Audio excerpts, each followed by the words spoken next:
صلى الله على طه خير الخلق وأحلاها۔ بسم اللہ الرحمن الرحیم۔ ناظرین، کسی سے سوال کرنا، کسی کے سامنے دستے سوال دراز کرنا، یہ اتنی قبیح اور بری عادت ہے کہ اس کی وجہ سے انسان کی عزت لوگوں کی نظروں میں بھی ختم ہو جاتی ہے، اور خود حق تعالی شانہ کو بھی یہ انسان کا عمل بالکل پسند نہیں ہے کہ وہ کسی انسان کے سامنے دستے سوال دراز کرے، کسی سے کوئی چیز مانگے۔ لیکن یہی مانگنا جب اللہ تعالی کے سامنے ہوتا ہے تو یہ عین عبادت بن جاتا ہے۔ یہ جائے کہ لوگوں کے سامنے سوال کیا جائے، لوگوں سے مانگا جائے، جو کہ قبیح اور برا عمل ہے۔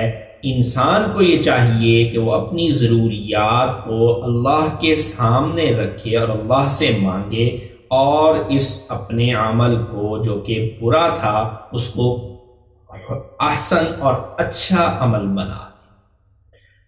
چنانچہ رسول اللہ صلی اللہ علیہ وسلم نے یہ فرمایا کہ الدعاء هو العبادہ، کہ دعا عین عبادت ہے، کہ جب انسان اللہ کے سامنے ہاتھ پھیلاتا ہے تو وہ عبادت کے اندر ہوتا ہے۔ اور خود حق تعالی شانہ فرماتے ہیں قال ربکم ادعونی استجب لکم، کہ تمہارا رب یہ کہتا ہے کہ میرے سے مانگو میں قبول کروں گا۔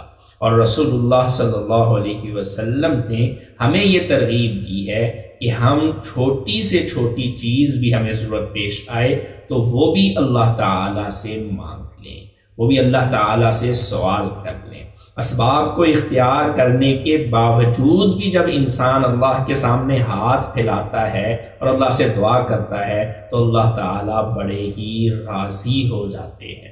یہ رمضان کا جو مہینہ ہے، اس مہینے میں دعاؤں کی قبولیت کے خاص لمحات ہوتے ہیں، اس لیے ہمیں اپنی ضروریات کو اللہ کے سامنے ضرور رکھنا چاہیے۔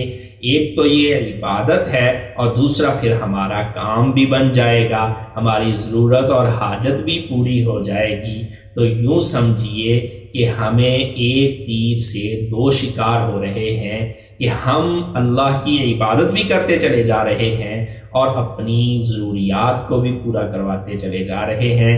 رمضان کے ان قیمتی لمحات کے اندر ہمیں اپنے معمولات اور عبادت کے ساتھ ساتھ دعا کا ایک خاص وقت ضرور رکھنا چاہیے۔ افطار کے وقت، صبح اٹھ کے تہجد کے نوافل پڑھنے کے بعد، یا جب بھی موقع ملے اللہ کے سامنے اپنی ضروریات کو ضرور رکھ لینا چاہیے، اور اس عبادت کو خوب دل جمی کے ساتھ کرنا چاہیے۔